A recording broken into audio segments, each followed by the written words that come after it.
All right. Hello, everyone, and welcome. So today, we are doing the breakdown for Devstream 163. So, notable for today's Devstream, this is the first Devstream where kind of the new crew is in charge of the Devstream. That being, Megan is now in the Community Director chair. Rebecca is now in the Creative Director chair. Pablo is the lead game designer and is taking Scott's place.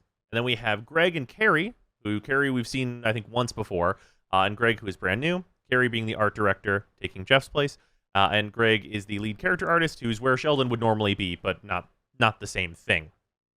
So, new crew on the Devstream. And let me just say, this is probably the best non-TennoCon stream we have ever had in terms of information and just, like, the breadth of information that we received. This dev stream was 2 hours long, which is double the length of a regular dev stream, just because there was so much to talk about. And because of that, I just need to get started, or this could probably be like an hour and a half long video with just how much there is to go into. Starting off, first and foremost, though, available for in-game right now. If you put the code Styanax into the market, you will get a special community display for the new Warframe. So, if you want that, that's free. Just go get that. That's available as of literally right now. You can go do that. This stream was in large part about Veilbreaker. Veilbreaker is coming next September. We don't, and by next September, I mean this September. That's, we're about to be there in less than a week. We're about to be in September. Sometime in September, we are going to be getting Veilbreaker. And Veilbreaker looks kind of monumental for the future of the game. And what I mean by that is that there is such a large amount of content and changes to current content that it's probably going to completely obliterate what the current meta is, at least in some way, and bring about a lot of new things for us to consider. And new frames are going to have new spots and all kinds of stuff. So, first and foremost, we have Styanax, who's the 50th Warframe. And for the 50th Warframe celebration, if you simply log in, you will get Styanax for the first 2 weeks of the update, which is really good. Also, spoiler alert for when we talk about all of Styanax's abilities, he looks like he's probably really good. So that's sick. We will talk about where he's going to be farmable from once we get to that point. But for the first 2 weeks, everyone's just going to get Styanax, and he looks sick. So, super good. Great way to celebrate the 50th Warframe just by giving him to everyone. Then, small note, there's going to be a Grineer dropship skin. So, like the big Grineer dropships that you see out on the plains, that's going to be a skin that you can get for your dropships. So you can have that instead of the Lizette. Just kind of a fun, random side note there. That's going to be either earnable or buyable. We don't know. Veilbreaker quest. So, for the Veilbreaker quest, we have just a few different notes. We don't really know what it's going to be exactly, other than you're probably breaking veils. And this is going to cause some world state changes whenever you do it. Paul is going to be in your Drifter camp along with another NPC whenever you are done, and he's going to offer a weekly mission that is going to be a call mission. This is where Styanax is going to be after those first 2 weeks. This is where you're going to be able to farm, your second Styanax for Helmet, which you're probably going to want, spoiler alert. Also, we have a tiny tidbit here that Daughter, otherwise known as Kaylee, is somehow involved in this quest. We don't know in what way that is, but Daughter will be involved somehow. So for our actual Veilbreaker stuff, that's kind of the changes are going to go forward. In addition, after the Veilbreaker quest, you will get access to the Archon hunts. This is basically endgame. I'm going to keep it real. This is pretty much endgame. This is a weekly mission, once a week. Bonuses and restrictions. No self-revives. Last gasp has a penalty on it. Also, your pre-death is shortened, so you can be revived by other players. Also, there are bonuses for using particular warframes and particular weapons, which is interesting. And basically, this is big sortie. You have your regular sorties, which are just a daily event thing, and they're pretty simple, and a lot of people do them. This is big sortie that's always going to end with an Archon showdown. Now, this starts at level 130, and the final mission ends at like level 150. The Archon fights are apparently fully remixed and different. They are updated to be appropriate to fight our Warframes. It's not just going to be like it was in the New War, where you walk in and then just absolutely crush them. Also, it was This is meant to be challenging and punishing, which is interesting, as most things in Warframe, the vast majority of things in Warframe are not meant to be that at all, which is compelling to me. I'm really interested in how they're going to go about making this challenging and punishing, and what types of things we're going to see these missions require of you and your squad in order to make it that way. Speaking of that, though, they did say that it is going to be fully soloable, so if you're a solo player, don't worry. You will be able to do this. It might just be really hard. Personally speaking, though, I think there'll be some solutions that we can employ. As for rewards, we have the main reward, the new system, the Archon shards. Now, the Archon shards are a lot. Also, I did not remove this. Don't worry about that. The screenshot's actually just further down. So, Archon shards, first and foremost, they are not only from Archon hunts. It seemed that Call is going to be able to give you them in some way. We don't know if that's also going to be weekly, but there's going to be some interaction with Call that's also going to be able to get you Archon shards. We don't have full details on that yet. Each Archon has a different shard. So we have basically red, yellow, and blue that are 3 different Archon shards, and there is a special version of all 3 of those that are Tau Forged shards. You will guaranteed get one of the shards from this mission, and depending on which Archon it is, informs which color you're going to get. So say, for example, Boreal is blue. You have a 20% chance to get a blue Tau Forged shard when you complete that weekly. Tau Forged seem to have plus 50% statistical bonuses on them, which is pretty significant and something that you're probably going to want, but does not seem necessary in any way. Each crystal has a specific stat buff, or a specific set of stat buffs that you get to choose from that you can install on your Warframe. Shards can be moved. There's going to be a small helminth material cost in order to remove them from a frame. These are not time-limited upgrades. If you install them, they will remain permanently. Each frame will get 5 shard slots, which means you'll have 5 different available shards. You can use the same shard multiple times.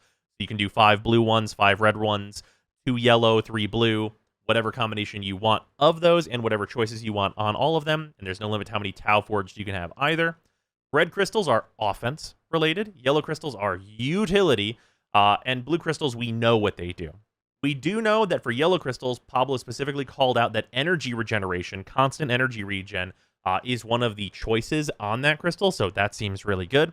But as for blue crystals, these are the defensive-oriented crystals, and these are the choices on basics, which are our Azure Archon shards. You can either get 150 health, 150 shield capacity, 50 energy max, 150 armor, or 5 health regenerated per second.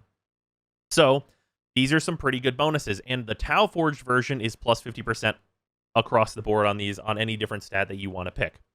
Now, I did reach out to Pablo and ask specifically if these are going to be base stats, and they are not. So, unfortunately, you can't have 5 Tau Forged Azure Archon shards and stack them all on one frame and have 6,000 health on Banshee. So, yeah, as funny as that would be, that is not what we're going to be getting. But there are plenty of Warframes that, for example, are really going to benefit from that energy max that might otherwise be running Prime Flow. They can run something else in that slot. If you just use maybe 2 of these Tau Forged crystals to get an extra 150 energy, that's enough for some frames that want more energy. They don't need the full capacity of Prime Flow. An extra 150 would really serve them well. And that's where we get into how this can kind of remix your build and change your priorities, but not be, the end-all, be-all, at least for the Azure crystals. Also, the health regenerated a second. There's some Warframes that can really benefit from that. For example, for Garuda, if you are constantly regenerating that HP, it means you can use your 3 infinitely, because the constantly regenerating health will mean you're always above your threshold for spamming 3 and having infinite energy. So that's also a consideration on frames like that.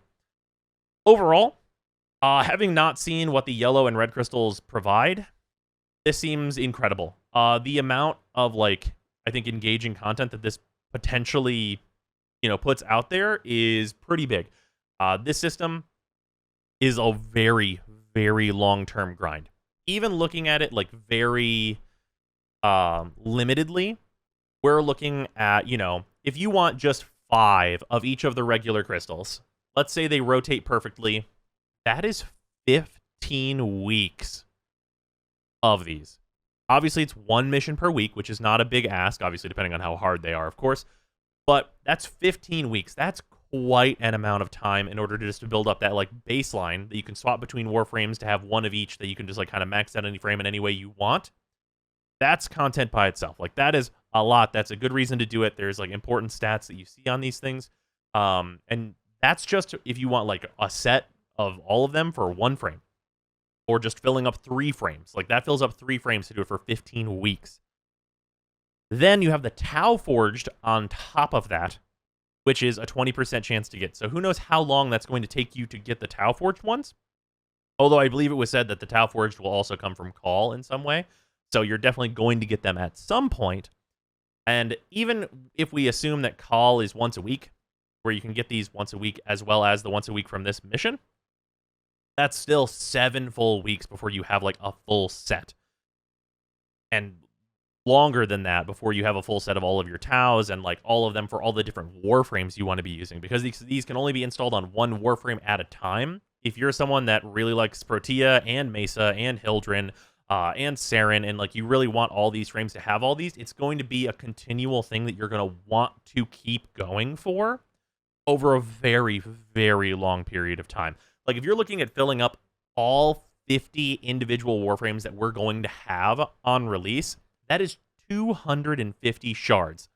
And even just assuming that, like, you get 1 more from Call each week, that is 125 weeks of content. That, honestly, from what we've seen here in terms of the rewards, seems pretty compelling. It's all going to come down to if these missions are enjoyable. If they are enjoyable missions that have this as rewards, I'm going to be there at Reset every week for the foreseeable future, which bodes really well. I think sorties have done really well for them just based on what they've said in the past, and this as a big sortie, I hope does similarly and is a good time. Yeah, with that, moving on, we have some other things to talk about. With Deluxe Void Shells and Ephemera, obviously we are going to be getting Protea Deluxe with this update. She does come with a Tonkor-only weapon skin, which is a bit unfortunate. The skin looks great. Plain and simple, we already knew that. But it looks really, really good. They showed off a few different color combinations, and it looks phenomenal. Cannot wait for my favorite Warframe to have an incredible deluxe skin. Of course, not shocking. A small update on Zaku Deluxe that is planned for before the end of the year, and likely with the Duviri Paradox. Obviously, the Zaku skin that we've been shown and Duviri Paradox kind of have the same aesthetic, so it makes sense for those 2 things to be together. But expect the Zaku Deluxe probably around Duviri, but this year in general. Maybe we'll see it sooner. Other things. We are getting Void Shells for Styanax on release, Nova, Excal, and Wukong. So, those are all getting their Void Shells. Nova's Void Shell looks very good. We did not get to see Excal or Wukong's Void Shells, and then I don't think we saw the visual layout that Styanax's Void Shell is going to have. We just know that we're going to get it. Also, there's a new Fog of War ephemera that is basically, it's basically like mega smoke ephemera. I'll put a little thing of it right here. You guys should be able to see that in editing. If I didn't do that, tell me in the comments that I'm dumb. Anyway, quality of life. This section's going to be very large, and there's a ton to talk about here. So here we go. There's also nerfs in here. Quality of life's kind of a big banner in this case, because it's kind of a combination in a weird way. Unifying Armor Strip is our first category, and it is going to honestly warp the way that we build frames in a lot of ways, I think. So, they're unifying Armor Strip. What does that mean? That means for % Armor Strip from Warframe abilities, at least, they are all now additive, at least with themselves. What that means is if you do a 50% Armor Strip, like say for example Styanax's 2, that is going to strip 50% of all armor, as it does right now. In the past, if you did it again, they would lose 50% of their remaining 50%, bringing them down to 25% of their armor. With it being additive, 2 50s equals 100, which means if you use it twice, they do not have armor anymore, which is extremely, extremely good and makes so many helmet abilities suddenly incredible. Number 1, Necros's Terrify is getting buffed from its measly 30 to a 75 armor strip, which means with a modicum of just a little bit of strength, that is a full armor strip to all enemies in a pretty large radius around you. Oberon's Reckoning is also getting buffed up to 50. It is notable that Oberon's Reckoning is actually one of the few abilities that already worked this way, so that's notable. Also, some are being moved from a duration-based armor strip to being a permanent one, and the example given there is Banshee. I suppose we probably could also expect that Ashes 1's Augment would be that way too, since they're very, very similar, but we don't know that for sure. And overall, this is going to be crazy. This makes Pillage way better. This makes Embers 3 way better. Both of those are subsumes, and they're just going to give a lot more options. With Styanax, like I said, Styanax's 2 is going to be an armor and shield strip. It's just a raw defense strip that starts at 50%. That is the Helminth from Styanax, so that's going to be extremely, extremely useful. And overall, just more armor stripping options are really, really good. Armor stripping was getting really reduced down because it was very, very difficult to have Pillage fully stripped because it needed 400% strength. It was very hard to use much of anything besides having a Warframe subsumed with Ashes 1 with the Augment, which is very restrictive, or just being a frame like Nyx. With this, it's going to be way more open. This is actually going to really free up a lot of different frames to take on Steel Path Cascade and be really successful at it, I think. And I can't wait to see like what we can do and what we can change going forward. Obviously, I just got done building every single Warframe in the game with the 2022 builds refreshes. But we move on. Those builds, I think, are still going to be good, but there may need to be a few more additional refreshes. Syndicates. Sweet mother of God, they did it. The new crew is in charge, and no later than they are in charge are syndicates finally not requiring sigils. We do not have to wear sigils in order to get rep for Suda, Steel Meridian, or any of them. We can just go up to the syndicate, click represent, and then we are repping for that syndicate now. There's no more switching between syndicates and being like, what is my sigil? Did I get negative experience? Like, there's no more of that bullshit that sucks. Like, that garbage that we have wanted to be rid of for so long. It is dead. It is gone. Also, bonus, there is new syndicate UI for picking your syndicate. So that's nice. And it is going to, represent which leaders there are, which should be a nice connection between that UI that you'll see when you first pick a syndicate, and then also whenever you see them in person on the relays, you'll be able to connect the dots on those much more easily. Should be more, fluid for new players, which I think is going to be very good.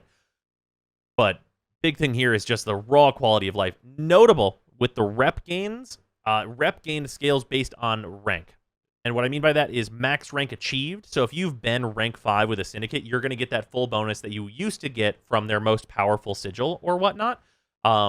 Even if you negative down, if you D-rank, if you completely swap to the other side, whenever you switch back, you're still going to have that full bonus. So there's no downside at all. They did the full good thing that it needed to be, with us always maintaining that top bonus like you would have if you had that most powerful sigil from that syndicate previously. You'd get that bonus on your way back to them if you were swapping back and forth. So that's all absolutely excellent. Let's move on to even more excellent changes. We have starter changes. Obviously, I made a recent video on this. These changes are lower. They're more, there's good stuff in here. They're not as long form as the changes that I discussed, but there's some really good stuff in here. First and foremost, all 3 are getting changes to starter abilities to start at higher numbers. Similarly to the way Arcanes were changed, where there's only one number that goes up whenever you rank those up, that's going to be how these are going to work as well. So things like, the range of mags to, or how many targets /dash hits and things like that, those are going to remain at their top numbers. And you'll have one number damage amount or whatnot that goes up as you get those higher ranks. That change is only happening for all of the starters, but it's a really, really good change for new players because it means a lot of the abilities won't just be completely useless before you get finally to max rank, which as a new player can definitely take a while. So, changes that are happening here. Mag, pull changes, pulls enemies to directly in front of you. This is really good. It's basically Zephyr's 2, but with more range and the position always being right in front of you. Seems really good. With this change, her Helminth version is getting nerfed a little bit, so Boxbreaker Zaku is maybe a little sad, but not too much, I think. I think that's a really worthy trade because pull, I think, is probably going to be the best ability for new players. I will say I am a bit disappointed that they did not rework the energy giving like buff of pull to work more consistently, or to take that and move it to a different ability perhaps where it could help mag generate more energy. But I think the pull changes are good. Polarized changes. So the shards that most people didn't even know that this ability made are changing considerably. So whenever you create shards from this, which you just do whenever you press 3, those shards are going to be floating around mag, and they're going to deal damage to enemies around you. And whenever you cast your 2, they are going to buff your next like copy of your 2 that you cast. So casting your 3 and then your 2 is going to give you a buffed version of your 2. This is going to be much more streamlined. I'm curious if it's going to be worth it. I'm not 100% sure if that's like really going to be a thing that especially new players are going to be doing, but it'll be interesting to see at the very least. And it is a minor buff to the 3 at the very least, because you're going to be getting that constant AoE damage right around you that'll kill melee enemies and stuff at low levels. So polarized changes seems interesting. At least I'll have to try it. Excal also receiving some kind of, medium changes. Slash dash will always proc slash now. It is the slash dash after all. That's actually very good. It's a way for Excal to pretty easily get through armor and do big damage to heavily armored targets without having to strip their armor or blind them and like build up with like his 4 on and everything like that. Should make slash dash considerably more potent, especially in like lower level against heavy units, because the slash procs are still going to get through. It is also going to be much faster. It being much faster could matter actually quite a lot. So that, depending on how much faster is faster, could be really helpful. Also, there are some visual changes to it that they basically said are kind of just trying to oomph up the ability visually, which is good. Also, Radial Javelin. Radial Javelin will also be receiving slash procs on every hit, which is very good, and no enemy cap. This may have some potential as like an early game player's way to farm low-level missions, I think, with these changes. But I think at a higher level, it's probably still not going to do much without some kind of damage scaling off of Excal's 4 or something like that. So it'll at least be interesting to try out. In terms of Volt, we have some very important changes. Shock changes, 15 energy instead of 25. For those of you using Shock Trooper, this is going to be a very, very nice change for you. But I think just in general, this makes it more like usable at lower levels. I don't think there's a ton of reason to use it still, though it will kill very low-level enemies. Just costing less energy is good. And speed changes. So we do not know by how much, but thank God, speed's duration is being buffed. We don't know to what. I hope it's to at least 15, because it is painful that it is at 10. Ideally, I would love 20 to make this ability much less annoying to keep up. All right, sorry about that interruption. The speed changes, really good. I hope it's buffed to at least 15, but if it's 20, that will be perfect. I think any higher than that is a pipe dream, but it being at least 15 seconds base would really help a lot, as this ability is just really annoying to keep up right now without obscenely high duration. So that's really good. Hopefully I would love 20. I would love to see 20. That would be really helpful for new players, but pretty good. Shield changes. Basically, the only change here is that for picking it up and carrying it around, there are no longer any limitations or downsides whatsoever. You can use your primary weapon. It does not take additional energy, etc., etc. Should be really good. For new players, this is very helpful. It's a way for you to like grab it and tank, which just was really not available before, because you'd end up in a situation where picking it up would just drain your entire energy pool, and you could only use your pistol, which you might not have modded as a new player. So it came with just you really couldn't get over the changes or like the downsides of it, even as a new player. And as an experienced player, we just don't use it that way, so it was just never getting picked up. I think that this will have a really positive effect on the early game for Volt, because the duration of this ability is solid, and it will be kind of the main tanking of Volt for new players. Hopefully the duration is not the ability, or is not the part of this ability that gets leveled up as like the levels increase. If this starts at its like usual max duration as a baseline, I think you're going to be in a situation where if you just install even, broken continuity, you're going to be in a good place with staying alive as Volt as a new player, and that's, I think, going to feel very, very comfortable. So that seems really good for Volt as a starter. I think overall, between these, I think that Pull is probably going to be the best thing for a new player, and I was already considering Mag to be the best starter. for a new player, just based on my experience on the free-to-play through and everything. But the shield changes, more so than anything on Volt, I think are going to be a really positive effect on the new player experience there. And of course, Slash Dash being stronger will help, but I just don't think as much as the changes that were applied to Mag and Volt. Guilding changes. This also is some really good new player stuff. So, first and foremost, you don't have to guild for stats anymore. You instantly get the stats of what you're building. You will only get mastery from guilding. So you won't get your mastery until you guild the item, and that's all fine and good, because whenever you just build a thing, it will have the first stats. You don't have to deal with 30 levels of these piddly nothing stats that always sucked for every kit gun, Zaw, amp, everything. You will immediately get all of the stats. This is particularly potent and helpful for people getting into amps. What I mean by that is even if you just get in and you're using the moat amp, you use that, you kill one Terrorist, or you could help, people help you kill one Terrorist, and that is immediately enough to build a 1-1-1. It's not enough to guild a 1-1-1, but it's enough to get one. And that's all you need, because now you'll have the full stats of the 1-1-1 without having to unlock guilding, which gets you miles ahead of where you would have been before. It is extremely helpful. A 1-1-1 is more than enough to do pretty much all of the amp content in the whole game really comfortably, especially because the one on the front is actually quite good just in general. I use it right now. But this is going to be really nice. It's going to be great for like earlier Eidolon hunters and stuff like that, and even just like, doing Ropalo list and any kind of thing with the 1-1-1, doing like the new war if you've gone and gotten a 1-on-1 just for that. That's going to be much better.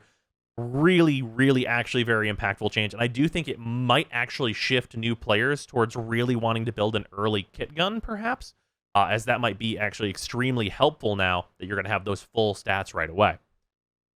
Also, some riven changes. We heard about these before, but these are going to be coming in the update. Basically, rivens will stack now until you equip them for the first time, and they will not take up riven slots while they're stacked. So you don't have to worry about like the annoying message of, hey, you can't do a sortie because you have a bunch of rivens. You can just do the sortie, and you will never have to deal with like it telling you you're out of space and this, that, and the other thing, which is nice. It's a nice change. It's good stuff. Seems solid for just being able to, stack a bunch of those things, especially with like you having the needing to make rivens for the challenges on the Nightwave sometimes with the shards. Taking those to Paladino and making those is no longer going to like fill up your inventory over time, with you having to like get rid of things. That will just completely prevent that, and that'll be good. Now we're going to get into the hyper-controversial part of the changes. AoE changes. And by AoE changes, we mean pretty explicitly AoE nerfs. Now, in terms of AoE, it has come up recently, and they talked about it being more recent, that AoE has become a problem. And I fundamentally disagree that AoE has become a problem, because AoE has been the meta of Warframe for pretty much as long as Warframe has been around. Like, since the earliest days of people figuring out how original release Ember worked, and Rhino Stomp, and all that stuff, the best stuff in Warframe has always been AoE. And it's not always been exploding bows and cannons and some such like that, but it always is AoE. Area of Effect is the long-standing meta of the game, and that's not going to change unless they wholesale pretty much remove or make so terrible as to not be useful all of the AoE in the game, where single target is suddenly better. And that would basically remove inordinate amounts of content and be really bad for the game, I think, and probably make Warframe less fun for a lot of people on the whole. So I disagree with the notion that like AoE is just now coming up because the melee like meta that we were in for like 4 or 5 years, that's just an AoE meta. Just because you're in the middle of AoE swinging a weapon instead of shooting a grenade launcher doesn't make it any less of an AoE meta. That's the same thing. So I have a fundamental disagreement in terms of AoE suddenly being the meta, because it has not suddenly been the meta. It's always been the meta, whether people were doing it and complaining about it or not. For that, they do have, I think, some compelling changes and some good reasons for changes. So, they're nerfing AoE. The intention of the nerfs to AoE is for people to use it and to be able to use it and for it to be effective, but not constantly and for everything. And what that means is they don't want you to just fire the Ogress down a hallway and have it kill everything, and for you to never switch weapons, and for you to just basically have just infinite ammo Ogress is being fired in this direction, and that will kill anything that spawns. They want to avoid that. And I get it. I understand why they would want to avoid that. The reasons are pretty obvious. Because it's just not super engaging, and it's really, really easy. So, changes coming up. No more headshots on AoE. This is also important because the Ignis was being considered AoE, where they were saying like it's weird that you can get headshots with a flamethrower, which I would argue, have you ever had a flamethrower shot at your face? That seems like it'd be pretty effective. But discounting that, no more headshots on AoE as a way to make single target weapons more impactful. And in addition to that, not only are they removing headshots on AoE weapons, they are putting the headshot multiplier to 3. For those that don't know, the headshot multiplier right now is 2. And if you want to know how big the impact of that is, headshot multiplier is its own slot in the damage calculation. And what that means is if you would headshot an enemy for 1 million damage before, changing that number from 2 to 3 means that you will now be headshotting that enemy for 1.5 million damage, which is a very considerable upgrade. Single target or bulleted weapons are going to be considerably more effective, especially whenever you're shooting enemies in the head. I do hope that this is going to be just a general across the board, like not just headshot multiplier, but just weak point multiplier in general. And it seems like that's going to be really good. Like, that's a really good choice. I think that this makes a ton of sense. AoE weapons are still going to be good because they're going to hit more than one dude, but this more so focuses single target weapons into being able to really, really drive home the murder on a single target at a time. Things like sniper rifles are going to hit way, way harder now. In addition to that, ammo is being wholesale changed. And what I mean by that is that they are removing a bunch of the ammo types, and there will only be primary and secondary ammo, which means that whatever your primary is, there's primary ammo, and whatever your secondary is, there's secondary ammo. And they will be increasing ammo per box, but there will be half as many drops. So you're going to get double ammo with half as many ammo boxes. And that doesn't seem like that would be such a big thing, but seeing the ammo boxes less often, but them having more ammo is going to mean with low ammo weapons, such as the Kuva Brahma, you're much more likely to run out before you see a box. And even though that box will probably completely fill you up, you'll have to swap weapons momentarily to take out enemies with like your Nucor or whatever else, or like your Latum or what have you, before you're going to have more ammo for the Kuva Brahma, which is going to mix up your gameplay. And you're going to have to switch between things and actually take, other weapons into account. You don't just have infinite ammo. The obvious thing is, well, why not just run ammo mutation and then you'll just always be fine? Ammo mutation is receiving changes. They did not go over that today. But of course, if their intent is to limit, what weapon you're using at any given time via ammo boxes and more ammo restrictiveness on those weapons, ammo mutation obviously has to change. Otherwise, we just use ammo mutation, which is what already happened with the Brahma. They lowered its ammo by a ton, and we all just put vigilante armaments on it and went about our day. So these changes, I think, are really smart. I think that there's nothing wrong with these. I think this is fully reasonable. If they're really strong weapons and they don't have much ammo, that seems totally reasonable to me. That seems totally fine. I think that makes sense going forward. And yeah, I don't think that this is going to affect weapons like the Latum that have more mechanical interest in them and stuff. And I think that there probably is going to be a shift towards more mechanically interesting weapons like the Latum in the future going forward for our AoE weapons. But for now, changing ammo and stuff makes sense.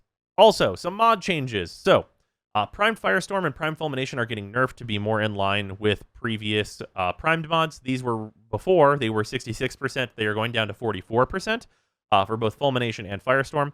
I actually don't think that this matters too much. The weapon that's going to be really hit by Primed Firestorm is going to be the Kuva Ogress, because the Kuva Ogress gained by far the most benefit from Primed Firestorm. And even still, I think it's still going to be used on that weapon. I'm actually a person that was not much of a fan on Primed Firestorm on everything. I wasn't using it on the Kuva Brahma. I wasn't using it on the Tsar, and I didn't really feel it was necessary on those. So I don't see much loss here. And Fulmination, I feel really mostly the same way. On the Latum, I used it for a little while and then eventually just switched it to be Hornet Strike, so I just had more of the upfront damage that would instantly kill enemies as opposed to having slightly more range. And I think that I'm definitely never putting it back on in its nerf state, and no other weapons was I using Fulmination on anyhow. So I think that these two things, at least from my perspective, are pretty minor. I'm going to continue to use this on the Ogress, and I definitely am not using it on the Tsar anytime soon. Tactical Pump and Reach in this, because they want to make the Prime mods more consistent to be basically double what their base is. Instead of nerfing Primed Reach and Prime Tactical Pump, they're actually increasing the numbers on both of those. This is actually really important. For Tactical Pump, it doesn't really matter. That's going to have a base of about 60%. Doesn't really make much difference. Tactical Pump, probably not using it outside of the Prime version, and even then it's going to be real occasional.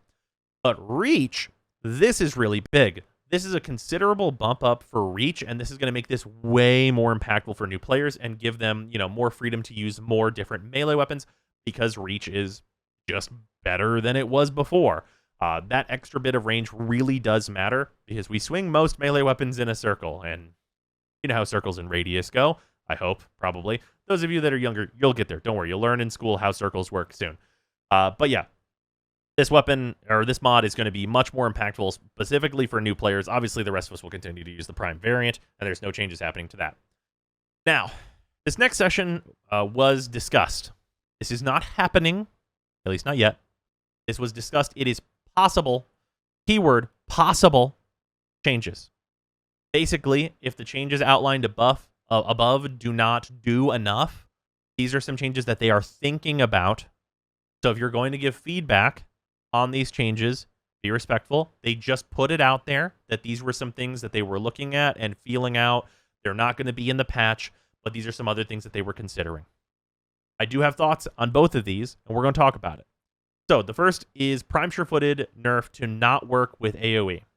Basically what that means is that instead of what we do now, which is Prime Sure-Footed, and we can just fire rockets and not get blown around and all that annoying stuff, which is the main reason to use Prime Sure-Footed besides all the other good reasons to do so, making it so that it doesn't work with AoE would mean that you can't fire a rocket at your feet, otherwise you'll get blown away a little bit. This, I don't think, does anything positive. Plain and simple, I think that this does nothing positive, because we're not going to not use the AoE weapon that kills everyone because of this.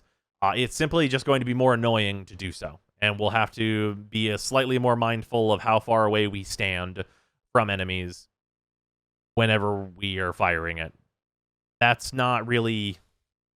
I don't think that does anything. That doesn't really fix anything. It just makes things more annoying. And that's... It's just not... I just don't see it as beneficial, really, in any way. Just making things more annoying, but having the weapons that we're using still be identical, only makes Warframe worse. And also, Prime Sure-Footed is branching out those same weapons, those AoE weapons that we use, onto more Warframes. There are Warframes that just aren't status immune to things, and they use Prime Sure-Footed so that they can use the same weapons as those other frames that are already status immune. And especially if we're in a situation where, say, Rhino, for example, with his 2, if you're using his 2 and you are getting blown away and stuff like that, or you're not getting blown away, but with Prime Sure-Footed, frames do get blown away. Do you have to do the same exact thing to all the frames where this was a major thing, is that you can't get knocked down? And if so, that's also really annoying. And if you don't make it congruent between those two, you need Rhino to also receive the same nerf as Prime Sure-Footed, because if you don't, then it just shifts all of the people in the meta that are using those really good weapons to be oh, well, I'm going to go play Revenant, I'm going to go play Rhino, I'm going to go play Neja, I'm going to go play XYZ status immune frame, back to Inaros, so on and so forth, and it shifts them away from other frames. Why would I use Ember? She's not status immune. Why would I use Saren? She's not status immune. And that status immunity becomes the selling point, because you can actually use the weapons that you want to use that are good. And I think that's unhealthy for the game, and doesn't really help anything to have the weapons be restricted to certain Warframes as opposed to others, and Prime Sure-Footed really opens that up. I think it is more for the variety of the game than it does to limit variety. This next one is a tough one. So AoE line of sight checks at longer explosive ranges. I think that there is a possibility of this working out. It would need to be very careful. And what I mean by that is that what this essentially does is it adds a lot of possible frustration that is fixed by firing more bullets. And what I mean by that is whenever you have these AoE line of sight checks, say you fire the Ogress and it hits a doorway. It'll kill like a couple guys in the doorway, and then beyond the door, it like doesn't hit them and doesn't kill them, right? So if you like miss and hit a wall, or you hit like a barrier in front of something, it might hit like the one guy right behind the barrier, but not like the other guys behind the barrier. And what that ends up doing is in situations where line of sight fails, like, for example, we got the Korra change, which was a line of sight nerf to her 1, and that was a fucking nightmare and a total failure and was just extremely frustrating and made Korra useless. If we get that same type of change, then AoE weapons are just going to feel like shit, and everyone's going to be mad, and it's going to suck.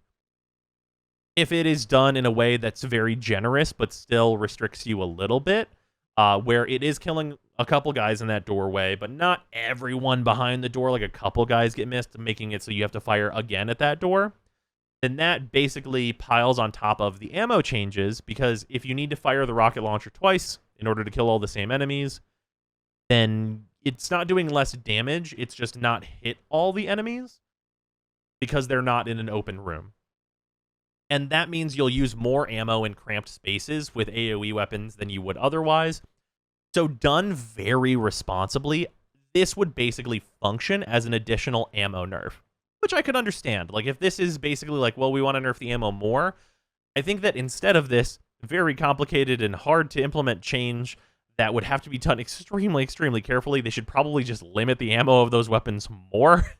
And that's a way, way easier change. Like, cut the ammo of the Brahma in half again. Like, whatever you have to do in terms of that, I think this does the same thing.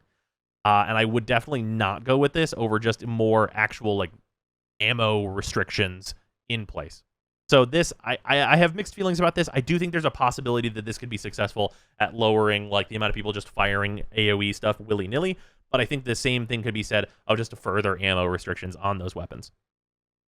So yeah, this is... I've mixed feelings about this. I think that the prime sure-footed nerf would just feel really, really bad and just not actually do anything to actually hurt the AoE weapons at all, and it would just hurt the frames that don't deserve it and need prime sure-footed just in general, because you would no longer be getting the other benefits. Like, frames like Banshee, you just should be using prime sure-footed if you have access to it. Just how it is. Holster speed. This is really good. We've been asking for this for a long time. Almost tripled holster speed by removing the put away animation. So this went from about 800 milliseconds to about 350 milliseconds, and that is so good. So good. It is going to feel so much more fluid to switch between weapons, and this is coupled with the ammo changes. Basically what they want to do is they want you to use all your weapons. They don't want you to just like sit on your primary weapon and just, fire infinite Kuva Brahma, fire infinite Kuva Zar down hallway. They want you to switch between the weapons more often, and this is just in line with that. We are going to switch weapons more often because it's not going to be a pain in the ass to switch weapons where it just takes forever and there's a million enemies headed down a hallway at us. It's going to be very quick, very snappy to switch to that new weapon. Notably, this is actually a buff to certain types of weapons, and what I mean by that is that this is a buff to narrow weaponry. So if you take, for instance, the Phantasma is a very, very powerful, very good weapon that is really good at murdering large amounts of enemies, especially down hallways. That weapon is excellent, but it does not work against some enemies. Enemies that are status immune, it basically does nothing to, because the whole way that the Phantasma does damage is pretty much just status and heat. So when you run into those enemies, you need to switch weapons in order to deal with them effectively. Whether that's the Acolyte showing up or what have you, you gotta switch weapons.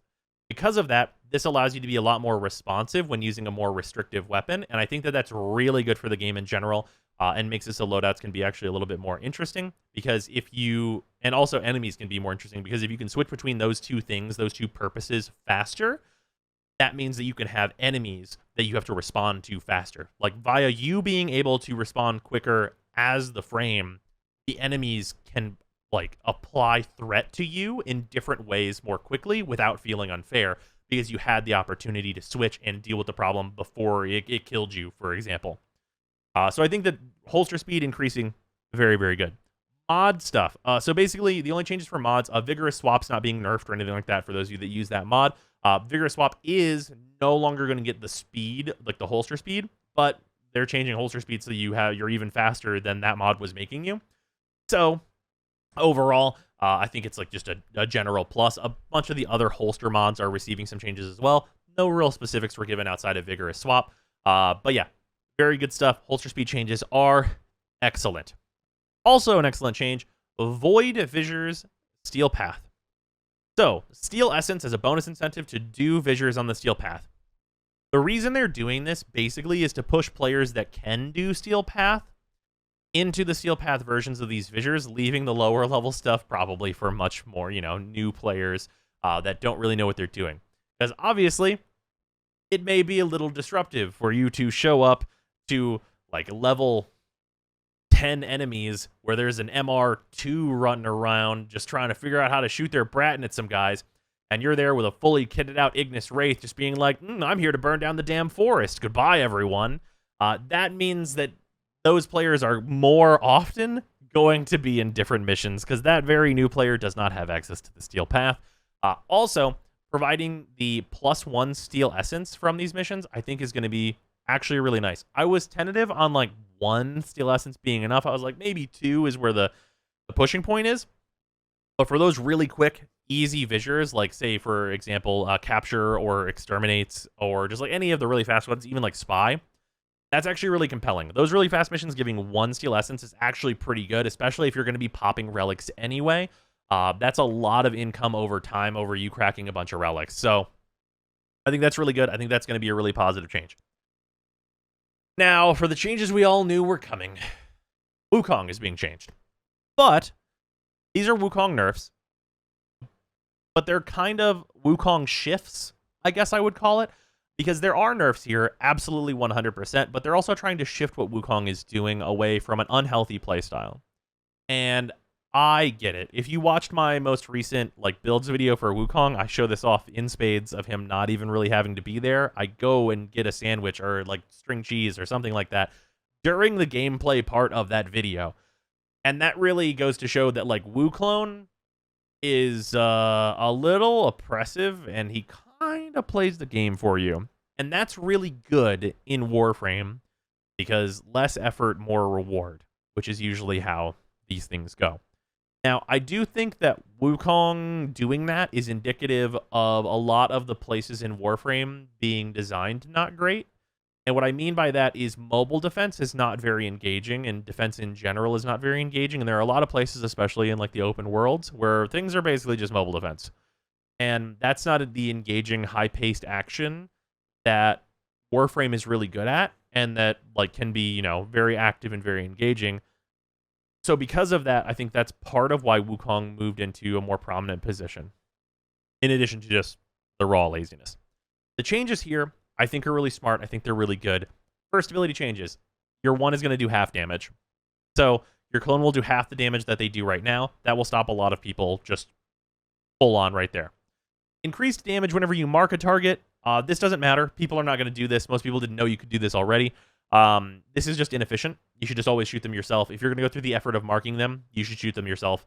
So that's pretty much it's a buff, but not actually, because no one will do this. It's a very useless feature, but it is technically a buff. Your clone is going to use your ammo, which means you at least have to be there to pick up more ammo for your clone. So that's important. Also, the clone will get self-stagger by default. So if you do not have Prime Sure-Footed, your clone will now stagger itself, which a lot of people don't have Prime Sure-Footed. So that is also a nerf to Wukong's clone in terms of just AFKing and just shooting a million Brahma shots down a hallway for you. And they not having unlimited ammo anymore and so on and so forth. I think this is a healthy list of changes for Wukong to be just more reasonable as kind of that additional little bit of damage, but not so much damage and so good at his job that he just does the mission for you, which I think is a healthy change. And I think that what we've been seeing with Angels of the Zariman and stuff, we're moving to a much more, how do I put this, active playstyle with stuff like Cascade and Flood. I think those missions are really, really good, and they really showcase a lot of good things that Warframe can do in an active playstyle. And Wukong is not very good at those missions. He's okay at Flood, but there are frames that are better than him, and he's okay at Cascade, but Steel Path Cascade, he's really not at home there at all. And I think that like goes to show that like there are other frames for things that are more active and have more mechanical interest in them. And that Wukong is going to be good at some things.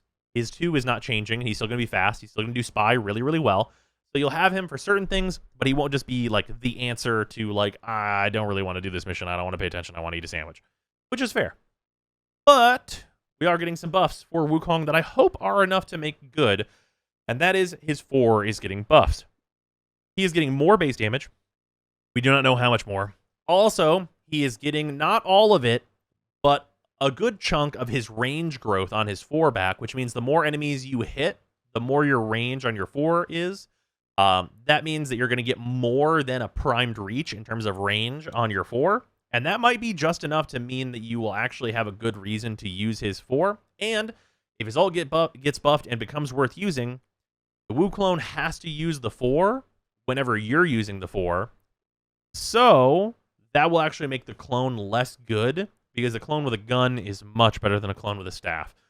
In addition to that, the end of the forward combo on the ult is going to get a vortex effect to suck enemies in. So that's also really good and is, you know, a convincing point towards like use the melee weapon, use the ult. I definitely will be messing with this. I think it'll probably be pretty good, or at least I very much hope so. Okay, also we're getting the L through R of the alphabet. You have like Lavos through Rhino for the Warframe augment buffs. So they're going through that whole list and like changing a bunch of the augments, trying to make them better. Last Gasp is receiving changes, so it's going to start at 0% now. It right now starts at 50%, but it no longer has the immediate drain. It's going to take a little bit before the drain begins. Also, the most important part of this change, what I think actually makes this really a buff, is that Eximus will instantly fill the meter, which means if you get out of your frame to revive yourself with Last Gasp and you kill an Eximus, you instantly stand back up, which is pretty compelling, gives you something to focus on in Last Gasp. If there's like a low health Eximus around, you can like just blast them real quick and stand right back up. Seems really solid to me. Crossplay and cross-save news. Crossplay community test details are going to begin really soon. I suspect we'll probably be seeing some of those around Veilbreaker. And then we have a cross-save after play. Just once again, wanted to mention that is after that. Also, word on some different things that we've heard about. Trials/raids. No word until next year on trials/raids. They pretty much just said they want to do it, but they're not thinking about it right now. Lots of stuff with Duviri and things. It's good just to hear that, like, hey, don't think about it until X, and we'll mention it again, or we'll have more to say next year at some point. I like that. We appreciate the transparency on that type of stuff, and it makes so people don't have to get their hopes up if they're really looking for trials and raids. Prime Resurgence, we'll have more information on another Resurgence soon. That's nice. I thought the Resurgence, once it received the fixes for Platinum and stuff, was really very good, and I'm excited to do more of that. And then also the public test cluster. So public test clusters kind of stopped happening, and they just wanted to address why that is. They want to do public test clusters, but the thing that gets in the way is the simultaneous release between platforms. They basically said that it's really hard to do both of those things, to have the update come out across all platforms, which it obviously very much needs to for cross-play and cross-save, but having a test cluster and then also the simultaneous release whenever they need to have the test cluster, make the changes from the cluster, and then simultaneous release.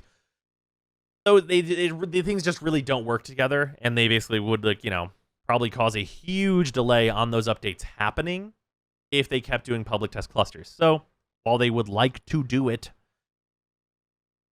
it's probably not going to happen. And I think that this is like really reasonable, and like just being upfront with like why it isn't happening like this is much appreciated.